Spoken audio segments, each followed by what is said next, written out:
ഇന്ന് നമ്മളിവിടെ ഡിസ്കസ് ചെയ്യുന്നത് ഹോർമോൺ അസുഖങ്ങളെ പറ്റിയും ഹോർമോൺ ഗ്രന്ഥികളുടെ അസുഖങ്ങളെ പറ്റിയാണ് പ്രധാനമായിട്ടും ഡിസ്കസ് ചെയ്യുന്നത്.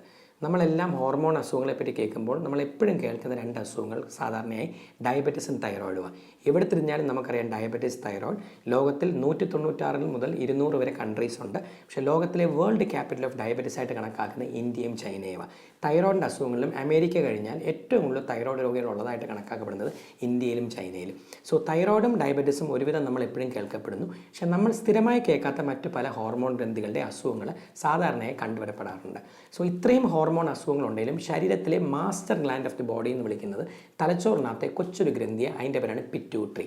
നമുക്കറിയാം, നമുക്ക് ലിവർ ഉണ്ട് 1.5 കിലോഗ്രാം, ഹാർട്ടുണ്ട് 1.2 കിലോഗ്രാം, കിഡ്നിക്ക് 1.5 കിലോഗ്രാമോളം ഉണ്ട്. പക്ഷേ തലച്ചോറിലെ പിറ്റ്യൂട്ടറി എന്ന് പറഞ്ഞ സ്മോൾ ഗ്ലാൻഡിൻ്റെ ആകപ്പാടെ വലിപ്പം 9 മില്ലിമീറ്ററും അതിൻ്റെ വെയിറ്റ് 0.5 ഗ്രാം എന്ന് വെച്ചാൽ നമ്മുടെ പഴയ ഒരു ബോൾ പെന്നിൻ്റെ നിബിൻ്റെ വലിപ്പമുള്ള ഗ്രന്ഥിയാണ് പിറ്റ്യൂട്ടറി. ആ പിറ്റ്യൂട്ടറി എന്താണ് നമ്മൾ master gland of the body എന്ന് വിളിക്കുന്നത്. ഈ ലിവറിനെയും കിഡ്നിയും ഹാർട്ടിനെയും ബുദ്ധിയും എല്ലാം എങ്ങനെ പിറ്റ്യൂട്ടറി കൺട്രോൾ ചെയ്യുന്നു. പിറ്റ്യൂട്ടറിയിൽ നിന്ന് 5 ഹോർമോൺസാണ് പ്രധാനമായിട്ട് ഉൽപ്പാദിപ്പിക്കുന്നത്. നമ്പർ 1 ഹോർമോണിൻ്റെ പേരാണ് ഗ്രോത്ത് ഹോർമോൺ. ഒരു വ്യക്തിക്ക് പൊക്കം വെക്കണമെങ്കിൽ വേണ്ട hormone growth hormone. So growth hormone കൂടുമ്പോൾ ലോകത്തിലെ ഏറ്റവും പൊക്കം കൂടിയ വ്യക്തി, നമ്മളിടയ്ക്ക് 2-3 മാസം കൂടുമ്പോൾ മനോരമയെ കാണാൻ ലോകത്തിലെ ഏറ്റവും പൊക്കം കൂടിയ വ്യക്തി ഈ രാജ്യം സന്ദർശിച്ചു, വേറൊരു രാജ്യം സന്ദർശിച്ചു, അതാണ് growth hormone. So growth hormone കുറയുമ്പോൾ നമ്മൾ സർക്കസിക് ഓൺ ദ ഡ്വാർഫ്സ് അഥവാ പൊക്കം കുറഞ്ഞവരായി മാറുന്നു, അതാണ് പിറ്റ്യൂട്ടറി ഡ്വാർഫിസം. സോ ഒരു വ്യക്തിക്ക് പൊക്കം വെക്കണമെങ്കിൽ ഗ്രോത്ത് ഹോർമോൺ വേണം. അത് കൂടിയാൽ അമിതമായി പൊക്കം, അതാണ് ജൈജാൻറ്റിസം വെക്കും. പൊക്കം കുറഞ്ഞാൽ ഷോർട്ട് സ്റ്റേച്ചർ അഥവാ ഡ്വാർഫിസം വെക്കും. 2, നമുക്കറിയാം, ഒരു ആൺകുട്ടി ജനിക്കുമ്പോഴേ വൃഷ്ണമുണ്ട്, ലിംഗമുണ്ട്. ഒരു പെൺകുട്ടി ജനിക്കുന്ന അവസ്ഥയിൽ യൂട്രസും ഉണ്ട്, ഓവറിയും ഉണ്ട്. പക്ഷേ ഒരു പെൺകുട്ടിക്ക് മെൻസസ് എപ്പം വരണം എന്ന് തീരുമാനിക്കപ്പെടുന്നതും ഒരു ആൺകുട്ടിയുടെ ലൈംഗിക വളർച്ച എപ്പോൾ സ്റ്റാർട്ട് ചെയ്യണമെന്ന് തീരുമാനിക്കുന്നതും തലച്ചോറിലെ പിറ്റ്യൂട്ടറിയാണ്. സോ പിറ്റ്യൂട്ടറിയാണ് സെക്ഷൽ ഡെവലപ്മെൻറ്റിനെ കൺട്രോൾ ചെയ്യുന്നത്. സോ എല്ലുകൾ വരുന്നതാണ് പൊക്കം. പക്ഷേ എല്ല് വളരണമെങ്കിൽ പിറ്റ്യൂട്ടറിന് ഗ്രോത്ത് ഹോർമോൺ വരണം. ലിംഗം വളരണയിലും വൃഷ്ണം വളരണയിലും ഒരു പെൺകുട്ടിക്ക് സ്ഥാനം വരണയിലും യൂട്രസ് ഓവറി ഡെവലപ്പ് ചെയ്യണയിലും പിറ്റ്യൂട്ടറിന്ന് സിഗ്നൽ കിട്ടണം, അതാണ് FSH-LH. അതാണ് പിറ്റ്യൂട്ടറി എന്നുള്ള ഹോർമോൺ ഉൽപ്പാദനം നേരത്തെ വന്നാൽ കൗമാരം നേരത്തെ വരുന്നു. നമ്മൾ പലപ്പോഴും കേൾക്കാറുണ്ട്, ചില പെൺകുട്ടികൾക്ക് മെൻസസ് 6 വയസ്സിലും 8 വയസ്സിലും വരുന്നു. ചില ആൺകുട്ടികൾക്ക് ലൈംഗിക വളർച്ചയും പൗരുഷവും മീശയും 8-9 വയസ്സിൽ വരുന്നു. So pituitary controls growth as well as sex. ഒരു വ്യക്തിക്ക് പൊക്കവും ബുദ്ധിയും ലൈംഗികതയും തീരുമാനിക്കുന്നതിൽ 80% റോളും പിറ്റ്യൂട്ടറിക്ക്. സോ 2 പ്രധാന ഹോർമോൺ ബോഡിയെ കൺട്രോൾ ചെയ്യുന്ന ഗ്രോത്ത് ഹോർമോൺ, FSH-LH സെക്സിനെ കൺട്രോൾ ചെയ്യുന്ന ഈ 2 ഹോർമോണും പിറ്റ്യൂട്ടറി നിന്നാണ് വരുന്നത്. നമുക്കെല്ലാം അറിയാം, കഴുത്തിലെ ഗ്രന്ഥിയാണ് തൈറോയിഡ്. ഈ തൈറോയിഡിൻ്റെ കൺട്രോൾ വരുന്നതും പിറ്റ്യൂട്ടറിയിൽ നിന്ന്. പിറ്റ്യൂട്ടറിയിൽ നിന്ന് തൈറോയിഡിനെ കൺട്രോൾ ചെയ്യുന്ന ഹോർമോണിൻ്റെ പേരാണ് TSH. സോ നമ്മുടെ കഴുത്തിന് കീഴ്പോട്ടുള്ള എല്ലാ ഗ്രന്ഥികളുടെയും കൺട്രോൾ വരുന്നത് പിറ്റ്യൂട്ടറിയിൽ നിന്ന്. സോ നമ്മളൊരു ഗൃഹനാഥൻ, അപ്പൻ, അമ്മ, മക്കളുള്ളൊരു കുടുംബത്തിൽ അപ്പനോ അമ്മയോ ആണ് വീട്ടിലെ കാര്യങ്ങളെ നിയന്ത്രിക്കുന്നത്, മക്കളല്ല എന്ന് പറഞ്ഞ പോലെ പിറ്റ്യൂട്ടറിയിൽ നിന്ന് ഗ്രോത്തിനെ നിയന്ത്രിക്കുന്ന ഗ്രോത്ത് ഹോർമോൺ, സെക്സിനെ കൺട്രോൾ ചെയ്യുന്ന FSH-LH, അതേപോലെ തൈറോയിഡിൻ്റെ പ്രവർത്തനത്തെ കൺട്രോൾ ചെയ്യുന്ന TSH വരുന്ന പിറ്റ്യൂട്ടറിയിൽ നിന്ന്. പിന്നെ നമുക്കെല്ലാം അറിയാം, നമ്മുടെ ബ്ലഡ് പ്രഷർ മെയിൻറ്റെയിൻ ചെയ്യുന്നത് സോഡിയവും പൊട്ടാസ്യവും ഉപ്പിൻ്റെ അംശമാണ്. ഈ ബ്ലഡ് പ്രഷർ മെയിൻറ്റെയിൻ ചെയ്യുന്ന ഹോർമോണിൻ്റെ പേരാണ് കോർട്ടിസോൾ. ഇത് ഉണ്ടാക്കുന്ന ഗ്രന്ഥിയുടെ പേരാണ് അഡ്രീനൽ. ഈ പിറ്റ്യൂട്ടറി എന്നുള്ള ACTHൻ്റെ ഉൽപ്പാദനമാണ് കോർട്ടിസോളിനെയും കൺട്രോൾ ചെയ്യുന്നു. സോ റഫ്ലി കേൾക്കുന്നവർ സാധാരണ ലെവലിൽ അറിയണമെങ്കിൽ പൊക്കത്തിൻ്റെ ഗ്രോത്ത് ഹോർമോൺ, ലൈംഗിക വളർച്ച ഒരു പെൺകുട്ടിയുടെയും ആൺകുട്ടിയുടെയും കൺട്രോൾ ചെയ്യുന്ന FSH-LH, കഴുത്തിലെ തൈറോയിഡിനെ കൺട്രോൾ ചെയ്യുന്ന TSH, ഒരു കുട്ടിയുടെയോ ഒരു മുതിർന്ന വ്യക്തിയുടെയോ ബ്ലഡ് പ്രഷറിനെ കൺട്രോൾ ചെയ്യുന്നതും സോഡിയം, പൊട്ടാസ്യം, അതേപോലെ ശരീരത്തിൻ്റെ വണ്ണത്തിൻ്റെ അവസ്ഥയെ കൺട്രോൾ ചെയ്യുന്ന കോർട്ടിസോൾ, ഇതെല്ലാം വരുന്നത് പിറ്റ്യൂട്ടറിയിൽ നിന്ന്. ഈ കോർട്ടിസോൾ ഹോർമോൺ കൂടുമ്പോഴാണ് നമ്മൾ പറയുന്നത് ചില സ്ത്രീകൾക്ക് പെട്ടെന്ന് വണ്ണം വെക്കുന്നു, ചില പുരുഷന്മാർക്ക് ഇച്ചിരി കഴിച്ചാലും അമിതമായിട്ട് വണ്ണം വെക്കുന്നു. അതിൻ്റെ പേരാണ് കുഷിംഗ് സിൻഡ്രോം അഥവാ കോർട്ടിസോൾ കൂടുന്നു. പിന്നെ ഒരു സ്ത്രീക്ക് കുഞ്ഞിന് മുല കൊടുക്കാൻ ഉണ്ടാക്കുന്ന ഹോർമോൺ, അതിൻ്റെ പേരാണ് പ്രൊലാക്റ്റിൻ. ഈ പാൽ ഉൽപ്പാദിപ്പിക്കുന്ന പ്രൊലാക്റ്റിൻ ഹോർമോൺ വരുന്നത് പിറ്റ്യൂട്ടറിയിൽ നിന്ന്. സോ കേൾക്കുന്നവർ അറിയുന്നത് കോമൺ മാൻ്റെ ഭാഷയിൽ അറിയണമെങ്കിൽ 5 ഹോർമോൺ: ഗ്രോത്ത് ഹോർമോൺ, സെക്സിനെ കൺട്രോൾ ചെയ്യുന്ന FSH-LH, തൈറോയിഡിനെ കൺട്രോൾ ചെയ്യുന്ന TSH, ശരീരത്തിൻ്റെ വണ്ണത്തെയും BPയെയും സോഡിയം, പൊട്ടാസ്യം, ഉപ്പിൻ്റെ കൺട്രോളിനെയും ചെയ്യുന്ന കോർട്ടിസോൾ, ഒരു പെൺകുട്ടി അവൻ്റെ കൊച്ചിന് മുലപ്പാൽ കൊടുക്കുന്ന പ്രൊലാക്റ്റിൻ, ഇത്രയും വരുന്നത് പിറ്റ്യൂട്ടറിയിൽ നിന്ന്.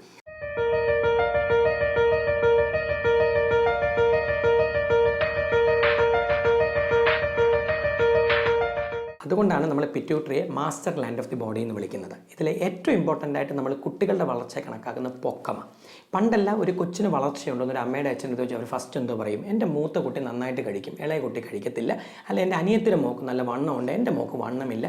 വണ്ണമാണ് വളർച്ചയായിട്ട് കണക്കാക്കുന്നത്. ഇപ്പോൾ നമുക്കറിയാം, ഒരു കുട്ടിക്ക് 3 വളർച്ചയുള്ളൂ. 1 പൊക്കം, 2 ബുദ്ധി, 3 ലൈംഗിക വളർച്ച. ഒരു കുട്ടിക്ക് ആ പ്രായത്തിന് വേണ്ട പൊക്കമുണ്ടെങ്കിൽ ഓക്കെ, അവന് വളർച്ചയുണ്ട്. പ്രായത്തിന് തക്ക ബുദ്ധിയും വിവേചന ബുദ്ധിയും ഉണ്ടെങ്കിൽ അവൻ്റെ ബുദ്ധി നോർമലാണ്. പ്രായത്തിന് വേണ്ട ലൈംഗിക വളർച്ച ഒരു പെണ്ണിനോ ഒരു പ്രായത്തിന് വേണ്ട ലിംഗ വളർച്ച ഒരു ആൺകുട്ടിക്കോ ഉണ്ടെങ്കിൽ അതാണ് വളർച്ച. വണ്ണം വളർച്ചയുടെ ഭാഗമല്ല. അതാണ് പലപ്പോഴും മാതാപിതാക്കൾ കണ്ടമാനം ഫുഡ് കഴിപ്പിച്ച് വണ്ണം വെക്കാൻ നോക്കും. പലപ്പോഴും എലിമ്പിച്ച് ഒട്ടും വണ്ണമില്ലാതെ എല്ലും തോലുമായിട്ടിരിക്കുന്ന പെൺകുട്ടികൾ 13-16 വയസ്സാകുമ്പോൾ അമിത വണ്ണവും അമിത സ്ഥാന വളർച്ചയായിട്ട് ട്രീറ്റ്മെൻറ്റ് നമ്മുടെ അടുത്ത് തന്നെ വരപ്പെടാറുണ്ട്. സോ കുട്ടികളുടെ വളർച്ച 3: പൊക്കം, ബുദ്ധി, ലൈംഗിക വളർച്ച. അപ്പോൾ പൊക്കക്കുറവുള്ളൊരു കുട്ടിയെ എങ്ങനെ ഡീൽ ചെയ്യാം? ഒരു ആവറേജ് കേരളത്തിലെ പെൺകുട്ടിക്കും ആൺകുട്ടിക്കും എത്ര പൊക്കം വേണം?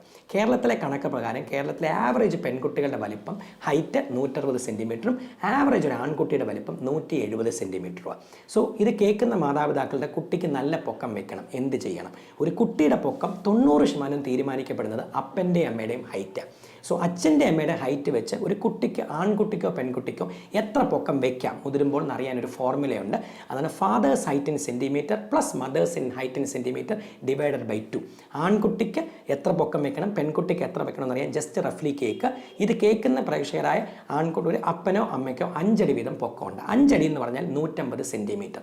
സോ അപ്പന് 5 അടി, അമ്മയ്ക്ക് 5 അടി. സോ 150 + 150 ഡിവൈഡഡ് ബൈ 2 എന്ന് വെച്ചാൽ father's height in centimetre plus mother's height in centimetre divided by 2 plus 6.5 centimetre ആണ് ആൺകുട്ടിയാണെങ്കിൽ വെക്കേണ്ട ആവറേജ് പൊക്കം, മൈനസ് 6.5 ആണ് പെൺകുട്ടിയാണെങ്കിൽ ലഭിക്കേണ്ട ആവറേജ് പൊക്കം. സോ അച്ഛൻ്റെ അമ്മയുടെ ആവറേജ് അനുസരിച്ചാണ് നമ്മൾ ഗ്രോത്ത് ചാർട്ട്, പൊക്കത്തിൻ്റെ ചാർട്ടിൽ പ്ലോട്ട് ചെയ്യുന്നു.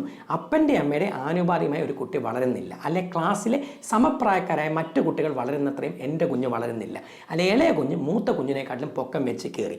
ഇങ്ങനത്തെ അവസ്ഥയിൽ നമുക്കറിയാം ഒരു കുട്ടിയുടെ പൊക്കം നോർമൽ രീതിയിൽ വെക്കുന്നില്ല. ചില അച്ഛനമ്മയും പറയും, ഡോക്ടറെ ഞങ്ങളുടെ സ്കൂളിൽ എൻ്റെ മക്കളെ പൊക്കം നോക്കിയാണ് അസംബ്ലിയിൽ നിൽക്കുന്നത്. എൻ്റെ മോൻ 1ാം ക്ലാസ് തൊട്ട് 10ാം ക്ലാസ് വരെ ഫ്രണ്ട് റോ ഇല്ല, ഇവൻ്റെ കൂട്ടുകാരെല്ലാം വളർന്നുകൊണ്ടെന്ന് പിന്നോട്ട് പോയി ഇവൻ ഫ്രണ്ടിൽ മാത്രമേ നിൽക്കുന്നുള്ളൂ. അത് തന്നെ കാണിക്കുന്നത് അവൻ്റെ കൂട്ടുകാരെല്ലാം വളർന്ന് ഓരോ വർഷവും പൊക്കം ലഭിക്കുന്നുണ്ട്, ഇവന് പൊക്കം ലഭിക്കുന്നില്ല. ഇങ്ങനെയുള്ള കുട്ടികളെയും കൊണ്ട് പലപ്പോഴും ആൾക്കാർ ഡോക്ടറെ എത്തുമ്പോൾ ഡോക്ടർമാർ എന്ത് പറയും, കുഴപ്പമൊന്നുമില്ല, വളരുന്ന പ്രായമല്ലേ, നല്ലതായിട്ട് ഫുഡ് കൊടുക്കുക, ചീര, മുരിങ്ങയില, പാവയ്ക്ക, ബീഫ്, മട്ടൻ, പാലിനകത്ത് മുട്ടയടിച്ചൊക്കെ കൊടുക്കുക, ഒരു 16 വയസ്സിൽ കൊണ്ടുപോകുക, പൊക്കം വെച്ചില്ലേ നമുക്ക് അപ്പകം നോക്കാമെന്ന് പറയും. ഇപ്പം നമുക്കറിയാം രംഗം മാറി. ഒരു പെൺകുട്ടിക്ക് ഏറ്റവും കൂടുതൽ പൊക്കം ലഭിക്കുന്നത് 14 വയസ്സിന് മുന്നേ, ഒരാൺകുട്ടിക്ക് ഏറ്റവും കൂടുതൽ പൊക്കം ലഭിക്കുന്നത് 16 വയസ്സിന് മുന്നെയാണ്. സോ നിങ്ങളുടെ കുട്ടികൾക്ക് ആർക്കെങ്കിലും പ്രായത്തിന് അനുമതിയായി പൊക്കം വെക്കുന്നില്ല, ഒരേ പ്രായക്കായ കുട്ടികൾ കൂട്ടുകാരുടെ മക്കൾ വീട്ടിൽ വരുന്നു, ഒരു കൊച്ചു വളരുന്നു, എൻ്റെ കൊച്ചു മാത്രം വളരുന്നില്ല, അല്ലെ മൂത്ത കുട്ടി വളരുന്നുണ്ട്, ഇളയ കുട്ടി ആ പ്രായത്തിനനുസരിച്ച് അത്രയും പോലെ വളരുന്നില്ല, ഫസ്റ്റ് ഒരു എൻഡോക്രിനോളജിസ്റ്റിൻ്റെ അടുത്തോ കുട്ടികളുടെ ഡോക്ടറുടെ അടുത്തോ എന്ന് ചോദിക്കുക, ഡോക്ടറെ എന്താ എൻ്റെ കൊച്ചു വളരാത്തത്? ഇവന് പൊക്കത്തിനെ അഫക്റ്റ് ചെയ്യുന്ന തൈറോയിഡിൻ്റെയോ കാൽസ്യത്തിൻ്റെയോ വൈറ്റമിൻ ഡിയുടെയോ ക്രോമസോമിൻ്റെയോ ഗ്രോത്ത് ഹോർമോണിൻ്റെ കുറവുണ്ടോ, അതോ ഞങ്ങൾ നല്ല ഭക്ഷണം കൊടുത്താൽ 14 വയസ്സിൽ വെക്കുമോ ഇല്ലയോ? സോ ഫസ്റ്റ് ഒരു ഡോക്ടറിനെ കണ്ടിട്ട്, നോർമലി കൗമാരത്തിൽ പൊക്കം വെക്കുന്ന ടൈപ്പ് ഉണ്ട്, അതിൻ്റെ പേരാണ് ലേറ്റ് ബ്ലൂമേഴ്സ്. പണ്ട് നമ്മൾ ചിലപ്പോൾ പൊക്കമില്ലാത്ത പിള്ളേർ ഇത് പണ്ട് വളർച്ചയിൽ ഇപ്പം റെഡി ആയപ്പം പെട്ടെന്ന് അങ്ങ് വളർന്നില്ല, പെങ്കൊച്ച് 10ാം ക്ലാസ് ആയപ്പോൾ അങ്ങ് വളർന്നു എന്ന് പറയും. അതാണ് കൗമാരത്തിൽ പൊക്കം വെക്കുന്നവർ. ഇത് 50% പേരേ ഉള്ളൂ. മറിച്ച് ബാക്കി 50% പേർക്ക് കൗമാരമായാലും ഗ്രോത്ത് ഹോർമോൺ വരത്തില്ല, അവർക്ക് 14 വയസ്സ് കഴിഞ്ഞാലും പൊക്കം വയ്ക്കത്തില്ല. അങ്ങനെയുള്ളവരെ 14 വയസ്സ് കഴിഞ്ഞ് ഗ്രോത്ത് ഹോർമോൺ ചികിത്സയ്ക്കുണ്ടെന്നിട്ട് ഒരു കാര്യവുമില്ല. അതാണ് പറയുന്നത് ലോകത്തിൽ 3 വളർച്ചയേ ഉള്ളൂ, 1 പൊക്കം, 2 ബുദ്ധി, 3 ലൈംഗിക വളർച്ച മാത്രം. അതിനകത്ത് പൊക്കത്തിൻ്റെ ചികിത്സ 14 വയസ്സ് കഴിഞ്ഞ് പെൺകുട്ടിക്കും 16 വയസ്സ് കഴിഞ്ഞ് ആൺകുട്ടിക്കും ഗ്രോത്ത് ഹോർമോൺ എടുത്തുകൊണ്ട് വലിയ ബലം ചെയ്യത്തില്ല. അതേസമയം തൈറോയിഡിൻ്റെ ചികിത്സ ഏത് പ്രായത്തിലും കൊടുക്കാം. ലിംഗത്തിന് വലിപ്പമില്ലാത്ത ഒരു ആൺകുട്ടിക്ക് പുരുഷ ഹോർമോൺ എടുത്ത് ഏത് പ്രായത്തിലും ലിംഗത്തിന് വലിപ്പം ഉണ്ടാക്കാം. ഡയബറ്റീസ് ഉള്ള വ്യക്തിക്ക് ഇൻസുലിൻ എടുത്ത് ഏത് പ്രായത്തിലും ഷുഗർ നോർമലാക്കാം. പക്ഷേ പൊക്കമില്ലാത്തൊരു കൊച്ചിന് ജീവിതകാലം മുഴുവൻ പൊക്കമില്ലാത്തവരായിട്ട് കഴിയേണ്ടി വരും. സോ പൊക്കത്തിനാണ് ഏറ്റവും വലിയ ഇമ്പോർട്ടൻസ്. പലരും വന്ന് ചോദിക്കും, പൊക്കമില്ലാത്തതുകൊണ്ട് ശരീരത്തിന് എന്തോ അസുഖമാണ് വരുന്നത്? പൊക്കമില്ലാത്തവർക്ക് ഷുഗറോ BP-യോ കൊളസ്ട്രോളോ ഹാർട്ട് അറ്റാക്കോ ഒന്നും വരുന്നില്ല. പക്ഷേ പൊക്കമില്ലാത്തതിന് ജീവിതകാലം മുഴുവൻ ഒറ്റ അസുഖം വരുന്നുള്ളൂ, അതിൻ്റെ പേരാണ് അപകർഷതാബോധം. ഏത് നാട്ടിൽ ചെന്നാലും അവനെ ആൾക്കാർ പുറന്തള്ളപ്പെടും. സ്കൂളിൽ പഠിച്ച കൂട്ടുകാർ പറയും പൊക്കമില്ലാത്തവൻ മാറിയെന്നേ, ക്രിക്കറ്റ് ടീമിൽ ചെന്നാൽ പറയും പൊക്കമില്ലാത്തവൻ വേറെ ഫീൽഡിൽ നിന്നേ, കല്യാണ ഫീൽഡിൽ ചെന്നാൽ പെണ്ണിൻ്റെ വീട്ടുകാർ പറയും പൊക്കമില്ലാത്തവൻ പയ്യനെ വേണ്ട. സ്വന്തം മക്കളുടെ സ്കൂളിൽ ചെന്നാൽ മക്കൾ പറയും അയ്യോ അപ്പന് പൊക്കമില്ല, ബാക്കി പിള്ളേർക്കെല്ലാം പൊക്കമുണ്ട്. സോ സിനിമാ ഫീൽഡിൽ അഭിനയിക്കാൻ ചെന്നാലോ പൊക്കമില്ലാത്തവന് ഹൈ ഹീൽഡ് ഇട്ടാലും അവന് റോള് കിട്ടുന്നില്ല. സോ പൊക്കത്തിന് ഏറ്റവും വലിയ വില. കോടികൾ കയ്യിലുണ്ടെങ്കിലും 16 വയസ്സ് കഴിഞ്ഞ് ഗ്രോത്ത് ഹോർമോൺ ഫലമില്ല. സോ കേൾക്കുന്നവരെല്ലാം അറിയേണ്ടത് പൊക്കത്തിൻ്റെ ഹോർമോൺ, ഗ്രോത്ത് ഹോർമോൺ, കുട്ടി പൊക്കത്തിന് പ്രായത്തിന് അനുപാതമായി പൊക്കം വെക്കുന്നില്ലെങ്കിൽ എന്തുകൊണ്ട് വെച്ചില്ല? ഗ്രോത്ത് ഹോർമോണിൻ്റെ കുറവാണെങ്കിൽ ആദ്യമേ ഗ്രോത്ത് ഹോർമോൺ എടുക്കുക. അതേപോലെ ഇമ്പോർട്ടൻ്റ് ആണ് ആൺകുട്ടികളുടെ ലൈംഗിക വളർച്ച. ഒരു പെൺകുട്ടിക്ക് ലൈംഗിക വളർച്ച ഉണ്ടോ എന്നറിയാൻ എളുപ്പമോ? അവർക്ക് സ്തനം വന്നിട്ടുണ്ടോ, മെൻസസ് വന്നിട്ടുണ്ടോ? ഏത് അമ്മയും പെൺകുട്ടിയുടെ ലൈംഗിക വളർച്ചയെപ്പറ്റി വ്യാപൃതന. പക്ഷേ എത്ര മാതാപിതാക്കൾ ആ മക്കൾക്ക് ലിംഗവലിപ്പം ഉണ്ടോ എന്ന് എത്ര ആൺകുട്ടികളുടെ മാതാപിതാക്കൾ നോക്കുന്നു? പലരും നോക്കാറില്ല.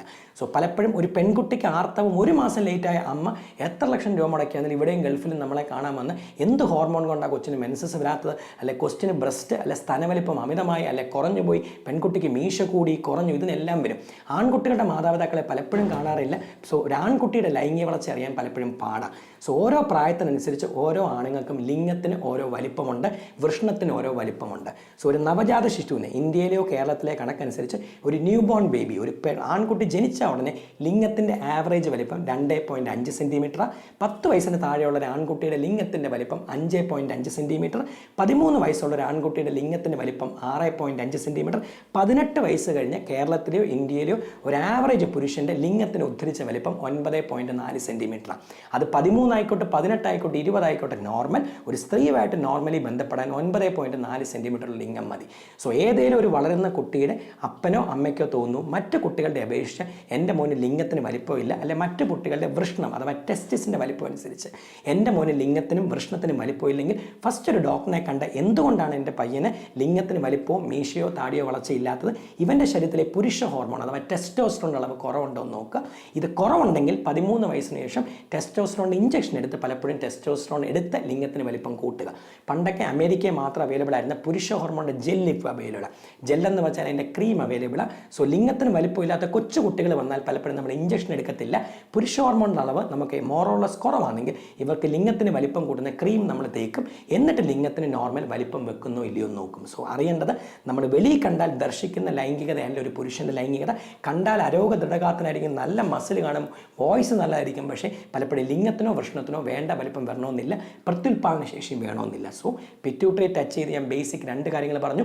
ഒന്ന് ഗ്രോത്ത് ഹോർമോൺ, 2 സെക്സിൻ്റെ വളർച്ച. ഒരു പെൺകുട്ടിയുടെ ലൈംഗിക വളർച്ച പലപ്പോഴും അവിടെ മാസമുറ ക്രമമായിട്ട് വരുന്നോ ഇല്ലയോ എന്നറിയാം. ഇന്ത്യയിലെയോ കേരളത്തിലെയോ ഒരു ആവറേജ് പെൺകുട്ടികളുടെ മാസമുറ ആരംഭിക്കുന്നത് ഇപ്പോൾ 12ഉം 14 വയസ്സിനിടയ്ക്ക്. മാസമുറ എന്ന് പറഞ്ഞാൽ ഒറ്റ വാക്കേ ഉള്ളൂ, മെൻസസ് അഥവാ മാസമുറ.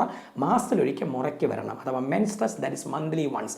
മാസത്തിലൊരിക്കൽ കറക്റ്റ് വരണം. ഒരു പെൺകുട്ടിക്ക് മാസത്തിലൊരിക്കൽ കറക്റ്റായിട്ട് മെൻസസ് വന്നില്ലെങ്കിൽ എന്തുകൊണ്ട് മെൻസസ് കറക്റ്റ് വരുന്നില്ല? അമിതവണ്ണം മൂലം ഉണ്ടാകുന്ന പോളിസിസ്റ്റിക് ഓവറി ആണോ, അതോ തൈറോയിഡിൻ്റെ അസുഖമാണോ, അതോ പ്രൊലാക്റ്റിൻ, ഞാൻ പറഞ്ഞു പിറ്റ്യൂട്ടറിയുടെ ഹോർമോൺ കൂടുതലുണ്ടോ ഇല്ലയോ എന്ന് നോക്കുക. ഇതിനെപ്പറ്റി എന്താ ഞാൻ ടച്ച് ചെയ്ത് പോകുന്നത്? കാരണം പലപ്പോഴും ആൾക്കാർ പെൺകുട്ടികൾ മെൻസസ് തെറ്റിക്കൊണ്ടിരിക്കും. മാതാപിതാക്കൾ പലപ്പോഴും ബോധടാവത്തില്ല. ലേഡി ഡോക്ടറിനെ ചെന്ന് മെൻസസ് വരാൻ വേണ്ടി 5 ദിവസത്തെ മരുന്ന് കഴിക്കും.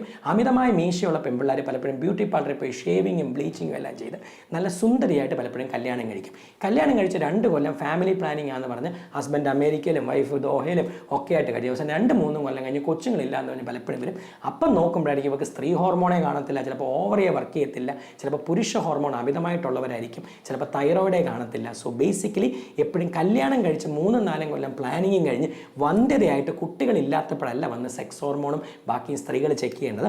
ഒരു പെൺകുട്ടിക്ക് കൗമാരം ആരംഭിച്ച ആദ്യത്തെ 2 വർഷം കഴിഞ്ഞിട്ട് മാസമുറ കറക്റ്റായിട്ട് വരുന്നില്ലെങ്കിൽ കല്യാണം കഴിക്കുന്നതിന് മുമ്പേ ആ മാതാപിതാക്കളുടെയോ ആ പെൺകുട്ടിയുടെയോ ചുമതലയാണ് എൻ്റെ മാസത്തിലൊരിക്കൽ മെൻസസ് എന്തുകൊണ്ട് മുറയ്ക്ക് വരുന്നില്ല, അതെൻ്റെ ഹോർമോണിൻ്റെ ചേഞ്ച് കൊണ്ടാണോ അമിതവണ്ണം കൊണ്ടാണോ എന്നറിയുന്ന FSH, LH, ഈസ്ട്രജൻ, പ്രൊലാക്റ്റിൻ തുടങ്ങിയ ടെസ്റ്റുകൾ കറക്റ്റായിട്ട് ചെയ്യുക.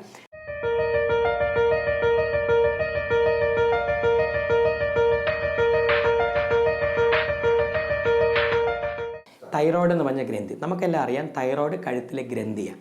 തൈറോയിഡിന് 2 തരത്തിലുള്ള അസുഖങ്ങൾ. ഒന്ന് തൈറോയിഡിൻ്റെ മുഴ, അതിൻ്റെ പേരാണ് ഗോയിറ്റർ. 2 ബ്ലഡിൽ തൈറോയിഡിൻ്റെ ഹോർമോൺ കുറയുന്നു, കൂടുന്നു. പണ്ടത്തെ കാലത്ത് ഒരു വ്യക്തിക്ക് തൈറോയ്ഡ് എന്ന് വെച്ചാൽ ഫസ്റ്റ് അവരെന്ത് ചെയ്യും? കഴുത്ത് നീട്ടിട്ട് 2 പിടി പിടിച്ചിട്ട് പറയും, ഡോക്ടറെ ഞങ്ങൾക്ക് കഴുത്തിന് മുഴയൊന്നുമില്ലല്ലോ, തൈറോയ്ഡ് ചെക്ക് ചെയ്യേണ്ട ആവശ്യമുണ്ടോ എന്ന് ചോദിക്കും. ഇപ്പം നമുക്കറിയാം തൈറോയിഡിൻ്റെ അസുഖമുള്ള 10-ൽ 9 പേർക്കും ബ്ലഡിലാണ് തൈറോയിഡിൻ്റെ ചേഞ്ച്, മുഴയല്ല. എന്തുകൊണ്ട്? 1992 ശേഷം നമ്മൾ കേരളത്തിലും ഇന്ത്യയിലുമെല്ലാം അയഡൈസ് സോൾട്ടാണ് ഉപയോഗിക്കുന്നത്. 92 മുമ്പ് നമ്മളെല്ലാം കല്ലുപ്പായിരുന്നു ഉപയോഗിച്ചിരുന്നത്. സോ അന്ന് അയഡിൻ്റെ അഭാവം കാരണം മുഴ വരാം. ഇപ്പം നമുക്കറിയാം അയഡൈസ് സോൾട്ട് കഴിച്ച കാരണം മുഴ കുറഞ്ഞു, ബ്ലഡിലെ ഹോർമോണിൻ്റെ ചേഞ്ച് കൂടി കുറഞ്ഞു. സോ പലപ്പോഴും ഒരു പെൺകുട്ടിക്ക് തൈറോയിഡിൻ്റെ അസുഖം ഉണ്ടോ എന്നറിയാൻ എളുപ്പമാണ്. ഇവർക്ക് ബ്ലീഡിങ് കൂടും കുറയും, ചിലർക്ക് സ്തനവലിപ്പം കൂടും കുറയും, ചിലർക്ക് കുട്ടികളുണ്ടാവാൻ താമസിക്കും, വണ്ണം വണ്ണം ചിലപ്പം പെട്ടെന്ന് കൂടാം, പെട്ടെന്ന് കുറയാം. പക്ഷെ ഒരാണിന് തൈറോയിഡിൻ്റെ അസുഖം അറിയാൻ ഭയങ്കര പാടാണ്. ചിലർക്ക് ക്ഷീണം കാണും, ചിലർക്ക് തളർച്ച കാണും, ചിലർക്ക് മലബന്ധനം കാണും, ചിലർക്ക് സെക്സിന് താല്പര്യമില്ലായ്മ കാണും, അമിതമായ കൂർക്കം വലി കാണും. സോ ഇങ്ങനെയുള്ള ലക്ഷണങ്ങൾ വെച്ചാണ് ആണുങ്ങൾക്ക് തൈറോയിഡ് അറിയേണ്ടത്. സോ ഏതെങ്കിലും ഒരു വ്യക്തിക്ക് തൈറോയിഡിൻ്റെ അസുഖം ഉണ്ടോ എന്ന് അറിയണമെങ്കിൽ മുഴയുണ്ടെങ്കിൽ മാത്രമല്ല, മുഴ കഴുത്തിനുണ്ടെങ്കിൽ 10% പേർക്കേ അതുള്ളൂ. ഉണ്ടെങ്കിൽ ഡെഫിനറ്റ്ലി നമ്മൾ തൈറോയിഡ് ചെക്ക് ചെയ്യണം. മുഴയുണ്ടെങ്കിലും ഇല്ലെങ്കിലും ബ്ലഡിലെ TSHൻ്റെ ടെസ്റ്റ് എല്ലാ സ്ത്രീകൾക്കും കല്യാണത്തിന് ശേഷം, പ്രസവത്തിന് മുന്നേ, എല്ലാ പുരുഷന്മാർക്കും 35 വയസ്സിന് ശേഷവും തൈറോയിഡിൻ്റെ ബ്ലഡ് ടെസ്റ്റ് ചെയ്യണമെന്നാണ് ഇമ്പോർട്ടൻറ്റ്. അപ്പോൾ തൈറോയിഡ് വരുമ്പോൾ നമുക്കറിയേണ്ടത് ഏറ്റവും ഇമ്പോർട്ടൻറ്റ് തൈറോയിഡിൻ്റെ blood test T3, T4, TSH. Thyroid വന്ന് ഒരിക്കൽ മരുന്ന് സ്റ്റാർട്ട് ചെയ്ത് കഴിഞ്ഞാൽ ജനം നമ്മുടെ അടുത്ത് ചോദിക്കുന്ന ഫസ്റ്റ് ക്വസ്റ്റ്യൻ, ഡോക്ടറെ ഈ മരുന്ന് ജീവിതകാലം മുഴുവൻ എടുക്കണോ അതോ കുറച്ചാൾ കഴിച്ച് നിർത്താമോ ഇല്ലയോ, ഇത് എന്തുകൊണ്ട് വന്നു? സോ തൈറോയിഡിൻ്റെ ബ്ലഡിൽ വേരിയേഷൻ ഉണ്ടെങ്കിൽ ഫസ്റ്റ് കണ്ടുപിടിക്കേണ്ടത് എന്തുകൊണ്ടാണ് തൈറോയ്ഡ് വന്നത്. ഇത് അയഡിൻ്റെ കുറവ് കൊണ്ടാണോ, അതെങ്കിൽ കപ്പ, ക്യാബേജ്, കോളിഫ്ലവർ ഫുഡ് വല്ലതും കഴിച്ചുകൊണ്ടാണോ, അതോ ജനിതകമായി തൈറോയ്ഡ് ഉണ്ടാക്കുന്ന ആൻറ്റിബോഡി കൊണ്ടാണോ എന്നാണ് അറിയേണ്ടത്. ഇതാണ് അറിയുന്നത്. 99% പേർക്ക് ഇപ്പോൾ തൈറോയ്ഡ് ഉണ്ടാകുന്ന അയഡിൻ്റെ കുറവിൽ നിന്നല്ല. കേൾക്കുന്നവരെല്ലാം മനസ്സിലാക്കേണ്ടത്, ഒരു വീട്ടിൽ ചെന്ന് കല്ലുപ്പ് കഴിച്ചാലും ഇന്ദുപ്പ് കഴിച്ചാലും കപ്പയും ക്യാബേജും കോളിഫ്ലവർ കഴിച്ചാലും തൈറോയ്ഡ് ഉണ്ടാകുന്ന കാലം പോയി. അത് 92 മുമ്പ് കല്ലുപ്പ് കഴിച്ചുകൊണ്ടിരുന്നപ്പോഴായിരുന്നു. ഇപ്പം 90% പേർക്കും ആൻറ്റിബോഡി കൊണ്ടാണ് തൈറോയ്ഡ് ഉണ്ടാകുന്നത്. അതേപോലെ പണ്ട് തൈറോയ്ഡ് ഒരു മുഴയുണ്ടെങ്കിൽ ആൾക്കാർ ഫസ്റ്റ് എന്ത് ചെയ്യും? ഫസ്റ്റ് ഒരു സർജനെ ചെന്ന് കാണും. സർജൻ കഴുത്തി പിടിച്ചിട്ട് പറയും ഇതൊരു മുഴയാണല്ലോ, ഇത് ഭാവിയിൽ അങ്ങ് ക്യാൻസർ ആവും, നമുക്ക് അങ്ങ് എടുക്കുന്നതല്ലേ നല്ല എന്ന് പറഞ്ഞ് 2 വിരട്ട് വരട്ടുമ്പോഴേ പേഷ്യൻ്റ് ഭയ ചിങ്കിതരാകും.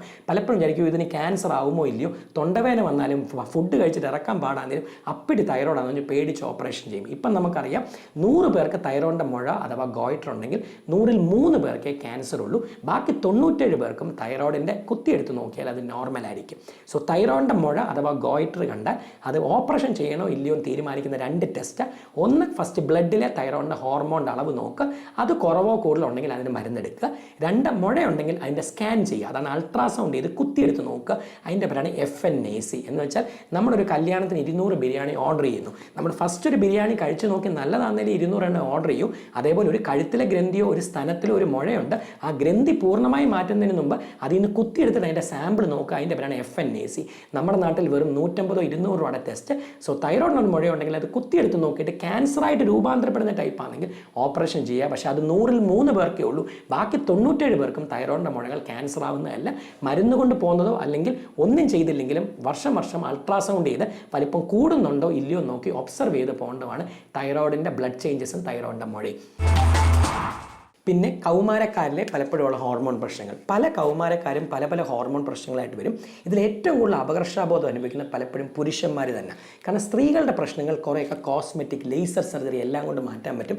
പുരുഷന്മാരുടെ പലപ്പോഴും മാറ്റാൻ പറ്റാത്ത പ്രശ്നങ്ങളുണ്ട്. നമുക്കറിയാം സ്ത്രീകൾക്ക് അമിതമായ രോമം വന്നാലും പുരുഷന് രോമം വന്നില്ലെങ്കിലും രണ്ടും അപകർഷാബോധം ഉണ്ടാക്കും. സോ കൗമാരക്കാരിയായ 14 വയസ്സൊരു പെൺകുട്ടിക്ക് അമിതമായ രോമം വരുന്നു. അവിടെ മാതാപിതാക്കൾ എൻജോയ് ചെയ്യണം. ഒരു സ്ത്രീക്ക് ശരിക്കും രോമം വരേണ്ട 2 ഏരിയകൾ കശം, നാവി. സോ കഷത്തിലും നാവിയിലും രോമം വളരണം. പക്ഷേ മേൽത്തുണ്ട, കീഴ്ത്താടി, നെഞ്ച്, പുക്കിൾ, കൈകാലുകൾ, തൊട ഇതെല്ലാം പുരുഷൻ്റെ ഏരിയ. സപ്പോസ് ഒരു പെൺകുട്ടിക്ക് 14 വയസ്സ് കഴിഞ്ഞിട്ട് മീശ നന്നായിട്ട് വളരുന്നു, താടിയിൽ രോമം വരുന്നു, നെഞ്ചത്തോ നിപ്പിളിലോ പുക്കിളിലോ തൊടയിലോ അമിതമായിട്ട് രോമം വരുന്നു. ഫസ്റ്റ് ഇങ്ങനെയുള്ളവർ എന്ത് ചെയ്യും? നേരെ ഒരു ബ്യൂട്ടി പാർലറിൽ പോയി ലേസറോ ബ്ലീച്ചിങ്ങോ ഷേവിങ്ങോ ചെയ്യും. പല പെൺകുട്ടികളും ആൺകുട്ടികളെക്കാട്ടിലും 2-3 ദിവസം കൂടുമ്പോൾ മുഖവും കാലും തൊടയും എല്ലാം ഷേവ് ചെയ്തിട്ട് നമ്മുടെ അടുത്ത് വരാറുണ്ട്. സോ ഒരു പെൺകുട്ടിക്ക് അമിതമായ രോമവളർച്ച വന്നു, ഷേവ് ചെയ്തോ അല്ലെ പ്ലക്ക് ചെയ്തിട്ടും പിന്നെ രോമം കളിക്കുന്നു. ഫസ്റ്റ് നോക്കേണ്ടത് എന്തുകൊണ്ട് ഇവർക്ക് അമിതമായ രോമവളർച്ച വന്നു. ഇവിടെ ശരീരത്തിലെ പുരുഷ ഹോർമോണിൻ്റെ അളവ് കൂടുതലാണോ എന്നാണ് നോക്കേണ്ടത്. പുരുഷ ഹോർമോണിൻ്റെ പേരാണ് ടെസ്റ്റോസ്റ്ററോൺ. ഇതൊരു സ്ത്രീക്ക് ഉണ്ടാകുന്ന 2 അവയവങ്ങളുള്ളൂ. ആണുങ്ങൾക്ക് വൃഷ്ണം അഥവാ ടെസ്റ്റിസ് ഉള്ളൂ. പെൺകുട്ടിക്ക് ഇത് വരുന്നത് ഓവറി അഥവാ പോളിസിസ്റ്റിക് ഓവറി എന്ന് വരും. കിഡ്നിയുടെ പുറത്ത് ഞാൻ മുമ്പേ പറഞ്ഞ ഗ്രന്ഥിയുണ്ട് അഡ്രീനൽ, അതിൽ നിന്ന് പുരുഷ ഹോർമോൺ കൂടിയാലും വരാം. സോ ക്രമത്തിന് അതീതമായ ഒരു കൗമാരക്കാരിയോ 20 വയസ്സ് കഴിഞ്ഞ ഒരു പെൺകുട്ടിക്ക് മുഖം, നെഞ്ച്, കൈകാലുകൾ ഇവിടെ രോമം വരുവാന്നുണ്ടെങ്കിൽ ഫസ്റ്റ് പുരുഷ ഹോർമോൺ ചെക്ക് ചെയ്യുക. അത് കൂടുതലാണെങ്കിൽ അത് കുറയ്ക്കുന്ന മരുന്നായ ആൻറ്റി ആൻഡ്രജൻ, ഫ്ലൂട്ടമൈഡ്, സ്പൈറനോലാക്ടോൺ, സിപ്രോപ്രോൺ, ഫിനസ്ട്രൈറ്റ് തുടങ്ങിയ മരുന്നുകൾ കഴിച്ച് പെർമനൻ്റ് ആയിട്ട് രോമം നോർമലാക്കുക. മറിച്ച് ഇവരിത് നോർമലാക്കാതെ കല്യാണത്തിലും പ്രസവത്തിലേക്ക് പോകുമ്പോഴാണ് ഉണ്ടാവുന്ന കുട്ടികൾക്കും ഓവുലേഷനും എല്ലാം പ്രോബ്ലം ഉണ്ടാക്കുന്നത്. ഇതിൻ്റെ നേർ വിപരീതമാണ് ആൺകുട്ടികൾക്ക് കൗമാരപ്രായത്തിൽ കാണുന്ന സ്തനവലിപ്പം. ചില ആൺകുട്ടികൾക്ക് 14 വയസ്സിൽ ബ്രസ്റ്റ് വരും. നോക്കുമ്പോൾ നെഞ്ച് തെള്ളിയിരിക്കും. പക്ഷേ നല്ല വ്യായാമം ചെയ്യുമ്പോഴും കൊഴുപ്പ് കുറച്ച് കഴിയുമ്പോഴും 16 വയസ്സാകുമ്പോൾ മുലച്ചൊട്ടും. പക്ഷേ 18 വയസ്സ് കഴിഞ്ഞിട്ടും നല്ല പെണ്ണുങ്ങളെക്കാട്ടിലും ബ്രസ്റ്റായിട്ട് വരുന്ന ആണുങ്ങളുണ്ട്. സോ ഇങ്ങനെയുള്ളവർക്ക് ഫസ്റ്റ് ഫസ്റ്റ് നമുക്ക് നോക്കേണ്ടത് ഇവരുടെ ബോഡിയിലെ സ്ത്രീ ഹോർമോണിൻ്റെ അളവ് അഥവാ ഈസ്ട്രജൻ കൂടുതലാണെന്നോ അല്ലെങ്കിൽ പുരുഷ ഹോർമോണിൻ്റെ അളവ് കുറവാണെന്നാണ് നോക്കേണ്ടത്. ഇവർക്ക് 18 വയസ്സ് കഴിഞ്ഞിട്ടും അമിതമായി ബ്രസ്റ്റ് ഒരു ആൺകുട്ടിക്ക് മുല വളരുന്നുണ്ടെങ്കിൽ സ്ത്രീ ഹോർമോൺ കൂടുതലാണെങ്കിൽ അതിനെ കുറയ്ക്കുന്ന മരുന്നെടുക്കുക.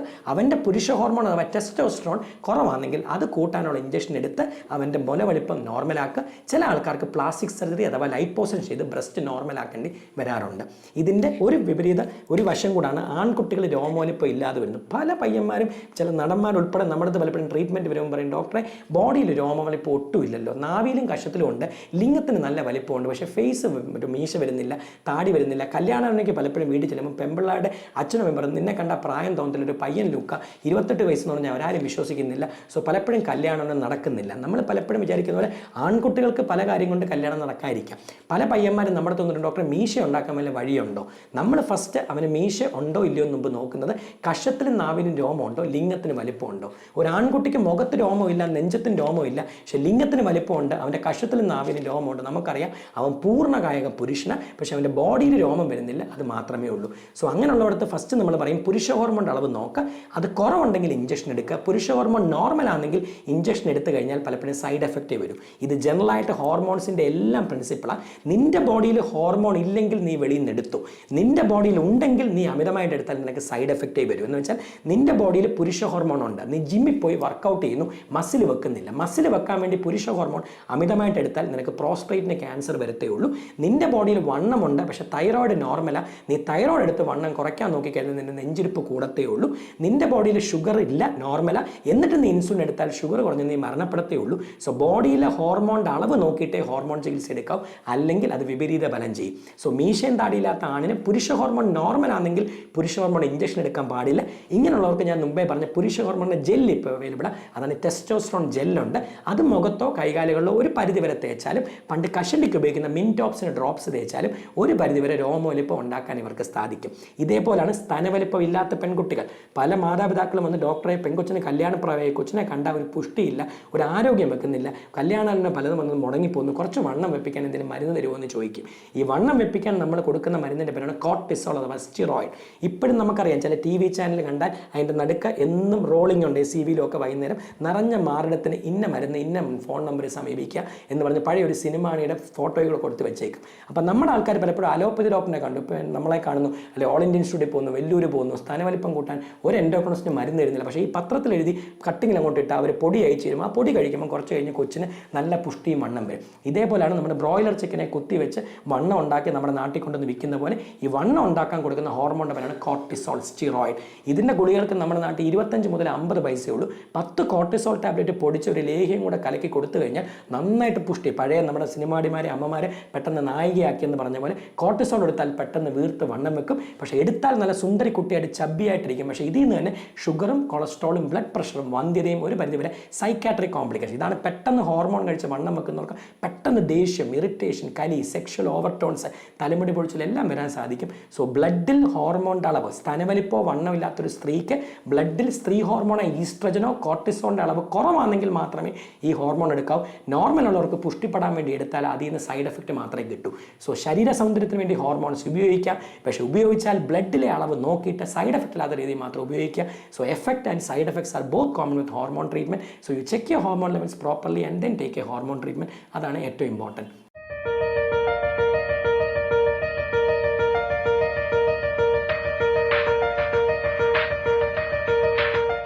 ഇന്ത്യ, ചൈനയാണ് വേൾഡ് ക്യാപിറ്റൽ ഓഫ് ഡയബറ്റിസ്. ഇത് പോയിക്കുന്നവർക്ക് നമുക്ക് കുറച്ച് സമയം ഡയബറ്റീസിനെ പറ്റി സ്പെൻഡ് ചെയ്യാനുള്ളൂ. പക്ഷെ അറിയേണ്ട ഒറ്റ കാര്യം, ഡയബറ്റീസിന് ഒറ്റ വാക്കുള്ള സുഹൃത്തുക്കളെ, സൈലൻറ്റ് കില്ലർ അഥവാ നിശബ്ദനായ കൊലയാളി.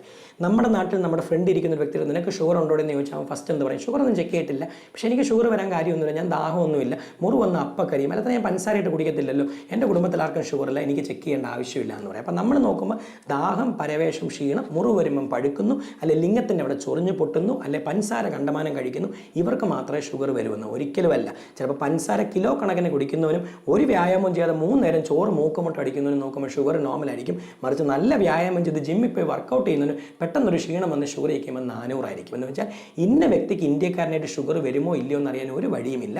അതുകൊണ്ടാണ് ഡയബറ്റീസിനെ സൈലൻറ്റ് കില്ലർ എന്ന് വിളിക്കുന്നത്. സോ അപ്പനോ അമ്മയ്ക്കോ ഷുഗർ ഉണ്ട്, അല്ലെങ്കിൽ നമുക്ക് പാരമ്പര്യമായിട്ട് ഷുഗർ വരാൻ ചാൻസ് ഉണ്ട്, അല്ലെങ്കിൽ ഒരു സ്ത്രീക്ക് പ്രസവത്തിൽ ഷുഗർ ഉണ്ട്, ഷുഗർ ഉണ്ടോ ഇല്ലയോ എന്നറിയുന്ന ഒറ്റ ടെസ്റ്റേ ഉള്ളൂ. അതിൻ്റെ പേരാണ് HbA1c, അഥവാ 3 മാസത്തെ ആവറേജ് അറിയുന്ന ടെസ്റ്റ് ഉണ്ട്. കാരണം ഇന്നൊരു ലാബിൽ ചെക്ക് ചെയ്യുമ്പോൾ ഷുഗർ 80 ആയിരിക്കും, നാളെ 70 ആയിരിക്കും, മറ്റന്നാൾ 250 ആയിരിക്കും. ഏറ്റവും കുറവുള്ള ലാബ് കറക്റ്റാണെന്ന് നമ്മൾ പറയും, ബാക്കി എല്ലാവരും കൂട്ടി വെച്ചാണെന്ന് പറയും. അതിനാണ് 3 മാസത്തെ ആവറേജ്. അതിൻ്റെ പേരാണ് HbA1c. അത് 5.7 താഴെയാണ് നോർമൽ, 6.5 മേളിക്കുള്ളതാണ് ഡയബറ്റിക്ക, 5.7നും 6.5നും ഇടയ്ക്കാണെങ്കിൽ പ്രീ ഡയബറ്റിക്ക. ലാസ്റ്റ് ഒറ്റ പോയിന്റ് കൂടെ അറിയേണ്ടത്, കേരളത്തിലെയോ ഇന്ത്യയിലെയോ ഒരു ഷുഗർ പേഷ്യൻറ്റും ഇതുവരെ ഷുഗർ കൂടി മരിച്ചിട്ടില്ല. ഷുഗർ 500 ആണെങ്കിൽ എന്ത് വരും? ദാഹം വരും, പരവേശം വരും, നമുക്ക് പറഞ്ഞ പോലെ മുറിവ് കഴിയാൻ ബുദ്ധിമുട്ട് വരും, ലിംഗത്തിൻ്റെ അവിടെ ചൊറിച്ചിൽ വരും, വായുനാറ്റം വരാൻ, ഭയങ്കര തളർച്ച വരും. പക്ഷെ മരണപ്പെടത്തില്ല.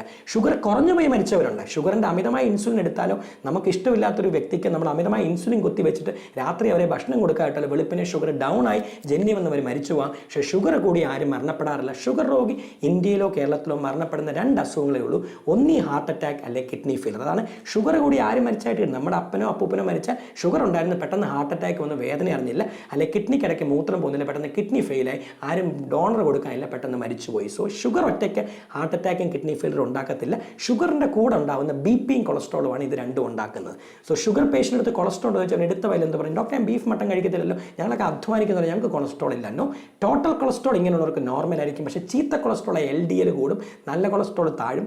നോക്കുമ്പോൾ കൊളസ്ട്രോൾ നോർമലാണ്, പക്ഷേ ചീത്ത കൂടില്ല. BP ഉണ്ടെന്ന് പറഞ്ഞ ഒരു പേഷ്യൻറ്റ് ഫസ്റ്റ് പറയുന്ന എപ്പോഴാണ്? ഡോക്ടറെ കുറച്ച് ദിവസം കൊണ്ട് ഉപ്പിട്ട് കുറേ കഞ്ഞിവെള്ളം കുടിച്ചു, അല്ല ഭയങ്കര ടെൻഷനാണ് ഡോക്ടറെ, ഇവിടെ വന്നപ്പോൾ തന്നെ എനിക്ക് പെട്ടെന്ന് ടെൻഷൻ കയറി, അങ്ങനെ BP കൂടെ, ഞാൻ കുറച്ചോളാം. സോ ഇവൻ ഷുഗറിൻ്റെ മരുന്ന് തെക്ക് വടക്ക് കിടന്ന് കഴിക്കും, ഡയറ്റ് ചെയ്യും, പട്ടിണി എടുക്കും, പക്ഷേ കൊളസ്ട്രോളിൻ്റെയും BPയുടെയും മരുന്ന് എടുക്കത്തില്ല. പക്ഷേ അതുകൊണ്ടാണ് ഇപ്പോഴത്തെ അമേരിക്കൻ ഡയബറ്റീസ് അസോസിയേഷൻ്റെ basic principle, if you have sugar treat your sugar but treat your BP and cholesterol. എന്ന് വെച്ചാൽ അതാണ് ABC ഓഫ് ഡയബറ്റീസ്. HbA1c 3 മാസത്തെ ആവറേജ് 6.5 താഴെയാക്കുക, കൂടെ ബ്ലഡ് പ്രഷർ 140/90 താഴെയാക്കുക, കൂടെ ചീത്ത കൊളസ്ട്രോൾ അതായത് LDL 50 താഴെയാക്കുക. ഇത് 3ഉം കൺട്രോൾ ആയാലേ കണ്ണിൻ്റെ അസുഖം റെറ്റിനോപ്പതി, കാലിൻ്റെ അസുഖം ന്യൂറോപ്പതി, കിഡ്നിയുടെ അസുഖം നെഫ്രോപ്പതി, സൈലന്റ് ഹാർട്ട് അറ്റാക്ക്, ലൈംഗിക ഉദ്ധാരണ ശേഷി കുറവ്, ഇതാണ് ഷുഗറുള്ള ആണുങ്ങൾ അനുഭവിക്കുന്ന ഏറ്റവും വലിയ പ്രശ്നം. 35 വയസ്സ് ഷുഗർ വരുന്നു, 40 വയസ്സാകുമ്പോൾ ലിംഗത്തിന് ഉദ്ധാരണമില്ല, അല്ല 45 വയസ്സ് ഷുഗർ വരുന്നു, 5 കൊല്ലം കഴിഞ്ഞ് ഭാര്യയായിട്ട് ബന്ധപ്പെടാൻ സാധിക്കുന്നില്ല. അതിൻ്റെ ഉത്തരം തന്നെ അറിയാം. ഷുഗർ കൂടുമ്പോൾ BPയും കൊളസ്ട്രോളും വരുന്നു, ഹൃദയത്തിൽ എന്ന പോലെ ലിംഗത്തിലുള്ള ബ്ലഡ് ഫ്ലോയും കുറയുന്നു, തൽഫലമായി ലൈംഗിക ശേഷിക്കുറവ് വരുന്നു. ഒരു കുടുംബ ബന്ധമോ ഒരു നോർമലായിട്ടുള്ളൊരു ഫാമിലി ലൈഫ് തന്നെ ശിഥിലമാവാൻ ജസ്റ്റ് ഒരു ഷുഗർ മതി. സോ ഡയബറ്റീസ് എന്ന് പറഞ്ഞാൽ സൈലന്റ് കില്ലർ. ഷുഗറിനെ സ്നേഹിക്കുക, കൂടെ BPയും കൊളസ്ട്രോളിനെ സ്നേഹിക്കുക, പുക വലിക്കാതിരിക്കുക. മദ്യപാനത്തിനെക്കാട്ടിലും 1000 ടൈംസ് ഡേഞ്ചറസ് ഷുഗർ പേഷ്യൻറ്റ് പുകവലിയ, ഹാർട്ടിനും കിഡ്നിക്കും സെക്സിനും. ഇത് 3ഉം നോർമലാക്കിയിട്ട് നോർമലി ജീവിക്കാൻ നോക്കുക. ഡയബറ്റീസ് ഉണ്ടെങ്കിലും ഡയബറ്റീസിനെ സ്റ്റഡി ആയിട്ട് ഫേസ് ചെയ്ത് അതിൻ്റെ കോംപ്ലിക്കേഷൻസ് ഇല്ലാതെ നോർമൽ എക്സസൈസ് ചെയ്ത് മരുന്ന് കഴിച്ചും ജീവിച്ച് മറ്റാരെക്കാട്ടിലും ആരോഗ്യമായിട്ട് ഡയബറ്റിക് പേഷ്യൻ്റ് ജീവിക്കാൻ സാധിക്കും. അതാണ് ബേസിക് പ്രിൻസിപ്പിൾ.